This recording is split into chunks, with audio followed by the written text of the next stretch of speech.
Welcome everybody. Thanks for watching our latest video in our Easy Family Meals demonstration series. I'm Alex Androsik from the Penn Yan Public Library. Happy as always to be joined by Joan Martin from SnapEd, New York. Just to provide our little background spiel here, this is a project made possible to the library by the Living Well, a outreach charity here in Penn Yan in Yates County that provided food education money to us. And as a result, we were able to put together a series of meal kits over the past year where we provided all of the main ingredients to various simple, healthy, hearty family meals and just distribute those to folks in the community through the Hope Center Food Pantry here in Penn Yan. It's been a really awesome process to work with them and to have the support of the Office for the Aging, the local Cornell Cooperative Extension, and of course the Living Well. And awesome as always to have Joan here to show us how to use those ingredients that we have distributed to folks. So that's exactly what you're going to do today, aren't you, Joan? That's right. Yep. Today we're taking up a challenge. A lot of the food pantries and food bank distribution centers tell us that they often have lentils in stock and inventory, and they often have large amounts of lentils in stock and in inventory because people are reluctant to take them. They're not quite sure what to do with them, how to cook with them. They're not even sure that they like them.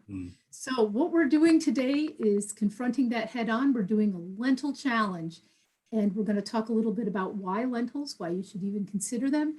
And then we're going to make what is hopefully a very yummy and warm soup on a chilly day to whet people's appetites for this very underutilized and also very healthy food choice. So I have some slides. I'm going to pull them up. Alex, do I have screen sharing privileges? You should, but just okay, in let's case. try it and see. Yes. Okay, let me go to the beginning. Slideshow. Okay, do you see that full screen? I do. You do. Okay. So as we said, I'm Joan Martin. I'm the SnapEd nutritionist for Cornell Cooperative Extension. I cover both Schuyler and Yates counties. And we really enjoy bringing these online food demonstrations to folks, especially during these COVID times when it's harder to meet in person. So the goals for SnapEd are to help people eat healthy, save time, and save money. All three are equally important, especially when people may be working two jobs or taking care of children or aging parents or taking care of grandchildren. It can be a real challenge to eat right when you're under time and financial stresses. So we try to help with ideas and recipes to do that. So the lentil challenge, let's jump right in. Why are lentils a challenge? Well, there are several reasons. The main one being they don't market themselves very well. Your typical lentil is kind of brownish green. They look kind of boring in the package, to be honest. And the packaging itself is often, just a little plastic bag, and they really don't look that appealing off the shelf. Some people have adverse childhood memories of being forced to eat lentil soup or sometimes split pea soup, although I'll tell you, lentils taste completely different from split peas. I don't have good childhood memories of split pea soup, but the lentils are much nuttier and lighter, and so don't confuse the two. The other thing is lentils, like any of your dried beans, do require some planning ahead and some forethought because you do have to cook them for a while or pre-cook them. The one nice thing about the lentils, as we see, is that they take a lot less time than some of the other dried beans. Why beans or lentils? Well, they're high in protein and fiber. They're low in fat and saturated fat, and they are much, much less expensive than other good protein sources such as beef or chicken or fish. And we'll take a look at that in a minute. All right, here's how you can save money. These are prices from a couple months ago. I think if anything, they're higher now for lean ground beef, $5.86 a pound. Chicken breast, $3.14 a pound, and that's getting the big value pack size. Lentils are $1.25 a pound. And if anything, the meat prices have gone up here. And you're still getting very good quality protein, but at a much, much lower price. Okay, a lot of people have seen this My Plate concept. If you have kids or grandkids in school, you've seen this. And lentils do fit in as a meat alternative, as a very good protein source, along with your other dried beans or legumes. Most Americans get more than enough protein, and lentils are a great way to vary that and get a little bit of change up from your typical meat, chicken, pork type of thing. Okay, let's get on the bean and lentil bandwagon here. They're a very good fiber source, 7 to 9 grams of fiber in a half cup of cooked beans. So that's not a whole lot of beans and quite a bit of fiber. Most Americans should be getting 25 to 40 grams of fiber a day. Most of us don't. We get a lot less than that. And fiber is good for our digestive system, for the heart, and for immunity. So as we've mentioned, lentils are also a good source of protein. I think it's 9 grams per half cup, 12 grams per half cup, which is quite good. It's comparable to beef. We've mentioned they're inexpensive, and we'll talk about ways you can use either a slow cooker or a pressure cooker to shorten the cooking time to pretty much just a few minutes. You can use canned beans. You do want to drain and rinse them to remove the salt. Unfortunately, lentils usually aren't available as a canned variety. At least I don't see them around here. You can use the dried ones though. One caveat when we're encouraging people to increase their fiber intake, which you can do with lentils or dried beans, you do want to do it gradually. You don't want to eat tons and tons and tons one day after not eating a high fiber diet before that. And you do want to drink plenty of water, and this would help avoid any potential digestive problems. So lentils themselves, a little bit of culture and history here. I'll move this, oops, oh, going the wrong way. Here we go. I'm going to move this down. Okay. Lentils were first used in the Middle East, Mediterranean areas around 8000 BC. As we mentioned, 12 grams of protein and 9 grams of fiber per half cup, which is quite good. That's pretty nutrient dense. They also contain calcium, iron, and other vitamins and minerals. They usually do come in a dried form. And if any of you are gardeners, you can grow them. They do need full sun. They need good soil. They need not having rabbits eating everything in your garden. I have tried to grow them and the rabbits got them all, unfortunately. But you can grow them just like any other bean or pea if you can keep the critters out. And that might be a fun experiment for kids. You don't want the split ones, they won't work.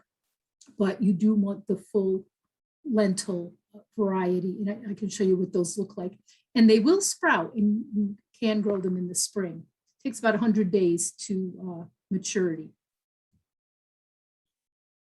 Okay, there are different kinds. The most typical one is what we're using today, what we call the brown lentil, the usual supermarket variety, and the one that's the cheapest per pound. There are also red lentils. I'll show you these in a minute. They're slightly more expensive per pound, a couple of pennies per pound, and they cook to a gold color. They don't keep that nice peachy red color when you cook them, but they do turn a nice gold color. And I think kids find these much more visually appealing than the brown lentils. So if you're just trying to introduce lentils to your family, you might want to try the red lentils. They also tend to be a little bit smaller, so they cook even faster than the brown lentils. There are a couple other varieties too that I'll show you in a minute. There's what they call a French lentil or a green lentil. They're the ones over on the far right in the picture.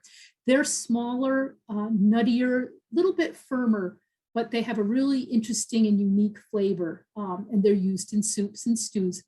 And then there are black lentils. I don't have them in the picture, but I'll show you what some look like in a minute. And they're commonly used in cooking in India. So we have a whole bunch of different kinds of varieties for you to play with. And the principles of cooking them are pretty much the same. Okay, talking about ways to save time. Your typical dried beans, either kidney, pinto, or white beans, they do take about 2 to 3 hours to cook. You can pre-soak them, which helps shorten it a little bit. You put them in boiling water. Once the water boils, you turn it off, let it sit overnight. And then after that, they usually take a couple hours to cook the next day. So that is quite a bit of time. Some of the smaller beans and peas, such as small red beans, which are used in Jamaican cooking, they only take about an hour, hour and a half to cook because they're quite small. Lentils can be anywhere from 25 to 60 minutes, depending on how mushy you want them. And again, because the red lentils are usually smaller, they take even less time. So that's not much more than any other food that you may want to cook. But you can decrease the cooking time by either using a crock pot or a pressure cooker, but we're just going to do the traditional way today in a pot. And so another question is, why not just buy canned lentil soup? It's there, it's available. And there are several reasons. One is that you can add flavors and seasonings that you like. Canned lentil soup is pretty ubiquitous. There's not a lot of variation, but you can add extra ingredients or add some leftovers to your own, which we're going to do today, and just make it your own thing and include flavors that are appealing to you. You can use fresher ingredients. There's a lot less salt when we make it at home. Canned lentil soup, like any canned soup, probably has about 35 to 40% of the sodium that you need for a day. So by making it at home, we're cutting that down quite a bit. By using the stove, it helps warm up the kitchen a little bit. And with rising gas prices, it might be nice to get the house a little bit warmer indirectly. It doesn't save time over opening a can, but you can also make double batches and freeze some so that you have another meal or even 2 or 3 meals for later on down the road, and you can save a little bit of time that way. Okay, so just some other ways of using lentils other than soup, which is what we're doing today. You can cook them fairly thick and have it as a stew. You can have them over rice or pasta or other grains. You could even try something like millet or quinoa. They'd make a nice mixture with that, the combination of textures. There are lentil burger recipes available. And also, if you're making meatloaf or ground turkey or meatballs, by including some lentils, it stretches your ground beef or your ground turkey just a little bit further, and you're still getting a good amount of protein in the dish. All right, just one last thing before we get cooking. There's been a lot of press recently about the effect of different food sources on the environment. So this is a table that shows, to produce a food, how much CO2 it produces and what the equivalents are in car miles. So it's an environmental chart. So for example, for beef, it produces 27 kilos, which is a measurement of volume, of carbon dioxide, CO2, which is about 63 car miles. If you go down the list where beans and tofu are, it's only 2 kilos of CO2, which is only 4.5 car miles. And lentils are even less because they require less water to come to harvest. So it's less than 1 CO2 kilo and only 2 car miles. So you're helping yourself and you're helping the environment and saving money all at the same time. Yes, this is on a per pound basis. Yes, thank you. That is on a per pound basis. That's right. And I should add that to this. You're right. It's either per pound or per 100 grams, but it is a uniform measure. So thank you. Yeah, good point. Very good point. Okay, we're going to start our demo now, unless we have any other questions. That was a good question. I jumped a little ahead. That's all right. Yeah, that's okay. That's okay. Okay, so I'm going to show us our recipe really quickly. Here are our ingredients. We are going to be using olive oil, but you can use any oil you happen to have on hand. The onion, we are leaving out the celery, and the reason for that is that it is fairly expensive per pound, and you really don't need it. It doesn't add a lot of extra flavor. So just to save a little money, we left out the celery, using 2 cloves of garlic instead of 1, because the more garlic, the merrier. This recipe is interesting because we're using cumin and tomato paste as seasonings, which is a little bit different, and I'll show you how to do that. Instead of the lemon juice here, I'm going to be using apple cider vinegar. This is my secret ingredient in a lot of things, soups and stews, just gives it a nice little bit of acidity.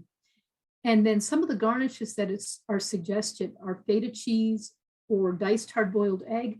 We're going to be using what we have on hand, which are scallions and a little bit of low-fat plain yogurt. Okay, so I'm going to stop my screen sharing, and we're going to bring the computer over here. Want to switch places there? Alex, I like if you can tell me when that's centered. That looks great, right? Oh, a little bit lower. Yep, that's good. That's good? Yep. All right. So first, I'll show you some of the different kinds of lentils we were talking about. Here are the regular lentils you get, and they're humble looking. Let's put it that way. They're very humble looking, and people are like, why would I want to eat something that looks like that? Well, we'll see. There's a lot of flavor packed in these little guys. So then these are the red lentils. I'll show you some. And as you can see, they're quite small. They've already been halved. These wouldn't grow because they've already been split. So these do cook very quickly, and they turn a nice gold color when you cook them. So these are actually my first choice for when I'm making lentil soup at home. They are a couple pennies per pound more than the brown lentils, but I think it's worth it for the visual appeal. Tastes pretty much the same. Then I was going to show you, these are the French lentils. They're not as common. They are a little bit more expensive. They're small. They do cook up a little bit firmer than the other lentils, but they have a beautiful nutty flavor and texture. These are very good in things like a stew because they hold together a little bit better. They don't get all mushy. Look like little peppers. Yeah, they do. And thank you for mentioning that, because any of the lentils or any dried beans for that matter, you do want to rinse them first. Occasionally you will find a small pebble or stone. It's just that when they're processing them, because of their size and shape, small pebbles and stones do get in there. And so you do want to check them out. And occasionally you find a rotten one too. So you always do want to rinse them first. Plus sometimes there's a little bit of dust or debris in the package. So thank you for mentioning that. These are the black lentils. They're used very often in cooking from India. They make something called dal out of them, which there's all different kinds of dal depending on where you are in India. And they are also used in stews. So once you start playing with lentils, you have a lot of choices to experiment with. Okay, but we're going to stick with the usual supermarket variety today. These are the black lentils. Yeah, that's right. Okay, so let me show you my pot and what I've done so far. Okay, just for sake of time, I've already cooked up my carrots a little bit just to get them started. They take a while. And the other thing I've done, and this is not the order in the recipe, just to save time so we don't have to sit here and watch a pot boil. I have already cooked up about a cup of lentils. I have 2 bay leaves in there. I cooked them in vegetable stock, and you can use either the packaged vegetable stock like this, or you can use a bouillon cube. I actually used the carton of stock and one of these. And so I'm not adding any additional salt because these are a little salty. There's a little bit of salt in the stock.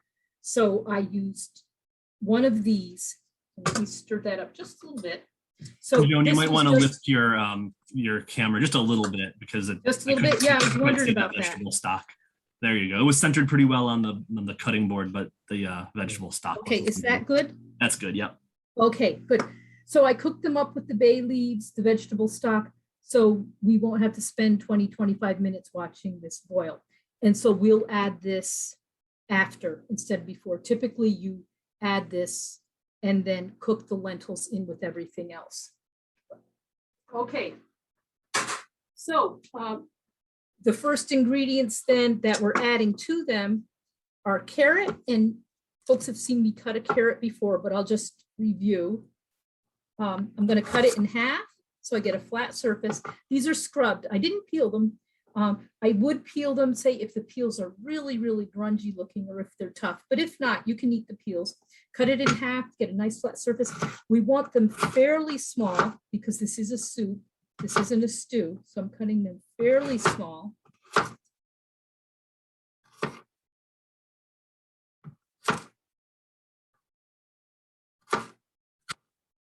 Now let's make sure I stay in good screen position there. So far, so good. Okay, and then I'm using my fingers like a claw to keep my fingertips back. And these fairly small dice, so I can't hold them anymore. Okay, so these are gonna go right in the pot with the carrots I've already started cooking. So let me do that right now. The hands were washed ahead of time, just so you know. I was thinking that. Yeah, just so you know. Okay, so let me throw those in the pot.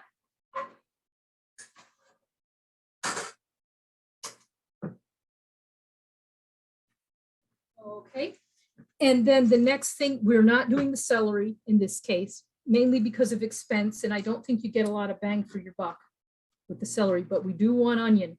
And again, I'm making a half recipe, so I'm using half of a large onion. Off the top and the tail. Peel. And I'm saving this onion skin because I'm going to use it to dye yarn this weekend. Makes a nice, beautiful yellow dye for yarn, the papery part of the skins. Okay, then again, keeping my fingers well back. Flat side down so it doesn't roll. I'll do this in sections. Again, using that little claw hand motion, fairly small. One about the same size as the carrots, although the onions will cook slightly faster than the carrot. Then when you get to where you can't hold it anymore, kind of chop away. Other half.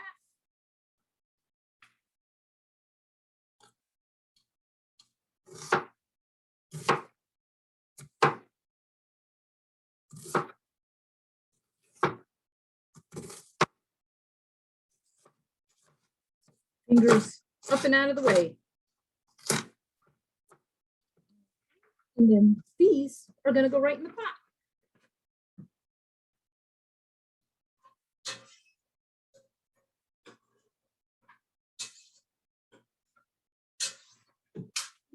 Okay, I'm going to give it a quick stir. I'll show you the whole pot in just a second.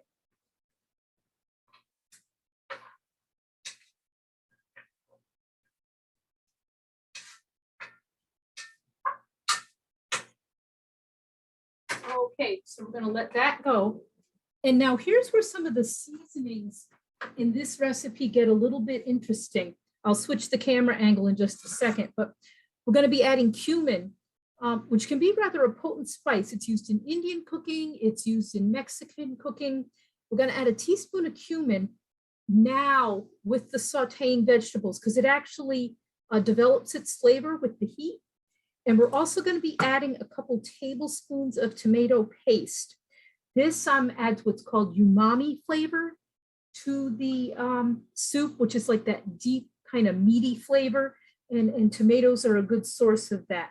So I'm going to switch camera angles here.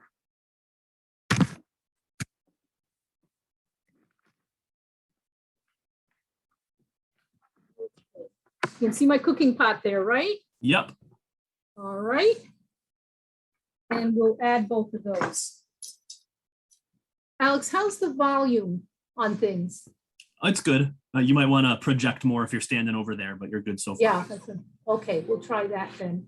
Okay, so not gonna use that one. All right. One thing about any herbs or spices, one habit you don't want to get into is adding them right over the cooking pot because the steam gets into your spices and they don't last as long, they don't stay fresh as long. So I'm holding it away from the pot to measure it. And then throwing it in. So that keeps your spices nice and fresh and dry. And then let me get another spoon since I dropped one. Okay, So 2 tablespoons of the tomato paste. These go right in with the heat, with the sauteing vegetables, and should make it very interesting.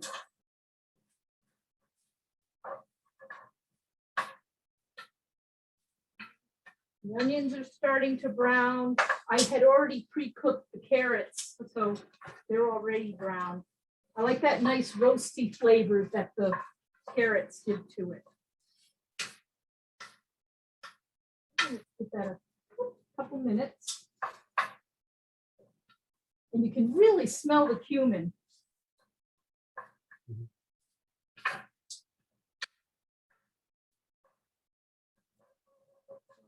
Okay, it's getting a little bit dry. I'll show you what it looks like. Here we go. Get the angle right there. Okay, so now I'm going to start adding my liquids because we don't want things to burn.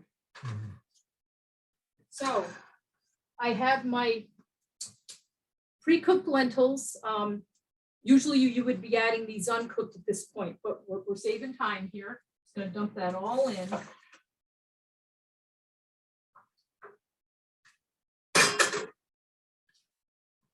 It all together. The nice thing about the carrots and the tomato is that they add some color too.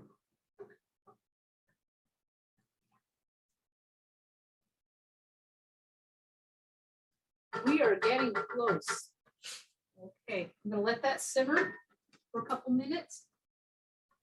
Do you have to add vegetable stock? I already did. I cooked the lentils in it. Yeah, good question. Okay. And just as a last minute addition, and the whole idea is use what you have and you have what you got. So I had some leftover tomato. These are actually tomatoes from our garden. Had a little bit left. And as you can see, it needs to be used. So I'm going to throw that in there and also some garlic too. So I should have thrown in the garlic earlier, but I'll chop up my tomato. So again, any leftovers can go in there.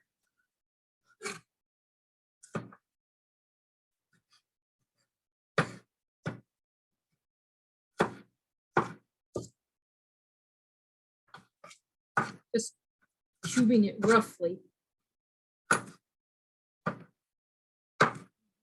And this way we're not wasting anything.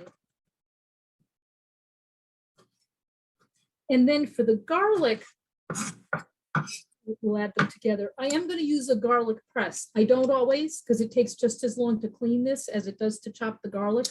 But because this is a soup, I don't want large chunks of garlic like I would in a stew. So I am going to use the garlic press. So the quickest way to do those, let me get the tomatoes out of the way so you can see. I have 2 garlic cloves, 2 fairly big ones. I'm going to smack them real good. It makes it very easy to get the paper off.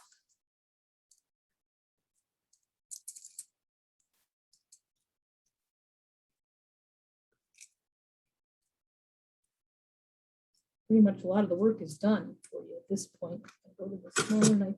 I like to take that little woody end off. You don't have to, but I do. And then just cut them in half. Put them in the garlic press. Right in with my tomatoes. I could have added the garlic earlier too, after the onions and carrots. You don't want to put the garlic straight into hot oil because it will burn very quickly. Usually you want to get a couple other things going in there first, but we've already done that. Okay, so I'm going to switch back over again and switch the camera around today and throw these in. It's boiling nicely.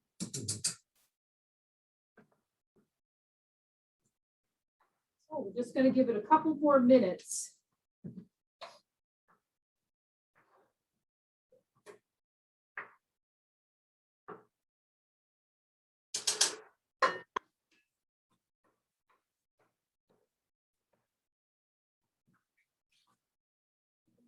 Wash hands.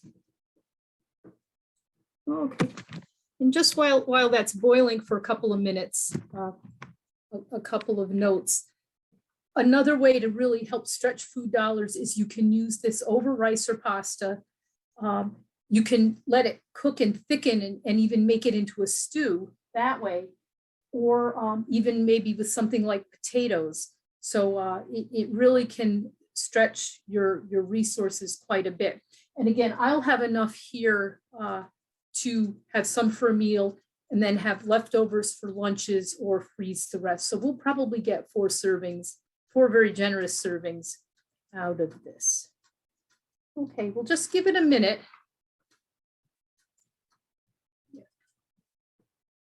Turn it down a bit.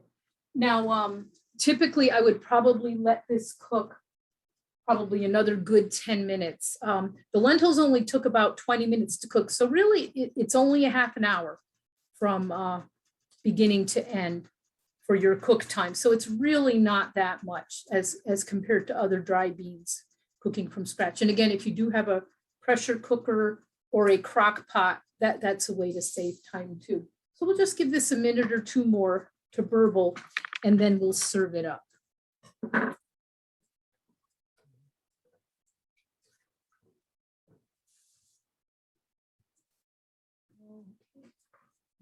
plate ready?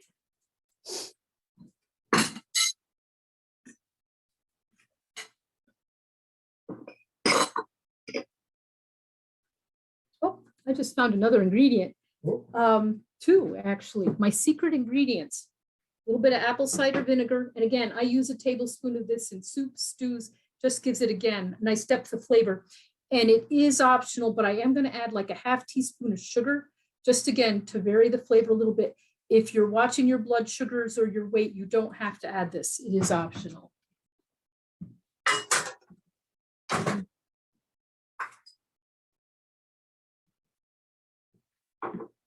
Okay, and then the vinegar. This is the secret ingredient in everything, the vinegar. A couple of gloves. And this happens to be apple cider vinegar, but you could use red, white, really any kind. Okay, let that combine.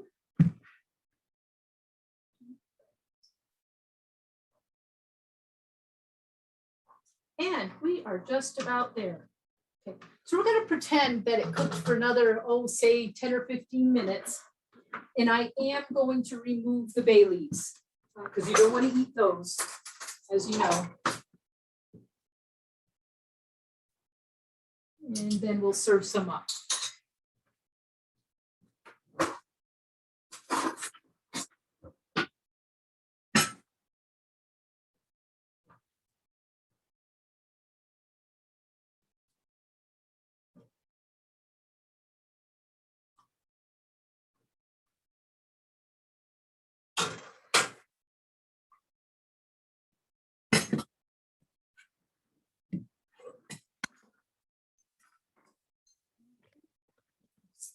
See what it looks like.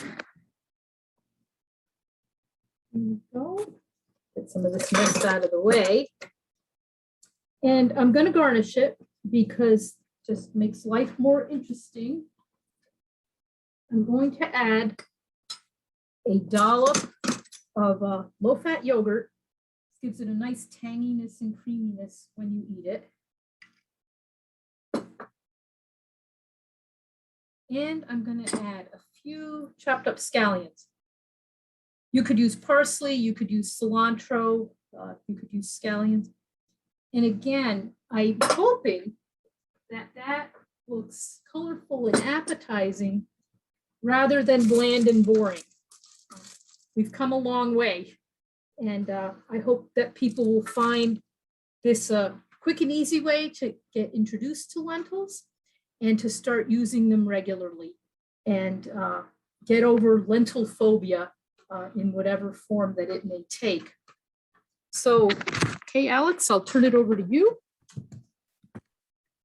Yeah, thank you so much. That looked amazing. I have never had lentil phobia. I love lentils, so it's always great to see just how easy it is to make something so delicious and all those nutritional advantages that it has. I love dal, the Indian lentil. Yeah, so it's great. There are miles of variations of dal depending on what part of India you're in, either using split peas or lentils. you could spend years exploring them all. So thank you for mentioning that. Absolutely. Well, thank you so much. That was absolutely wonderful. I hope folks will follow the recipe. It's some folks were lucky enough to get our food kits, but if you didn't, it's very affordable to get all of the ingredients and to add whatever fixins you may want to add. And I hope you give it a try out there. Do we have a link for the recipe posted or made available? When I post yep, I'll post that Great. up on YouTube when I do. Yep. Very good. Yeah. Okay. Thank you, Alex.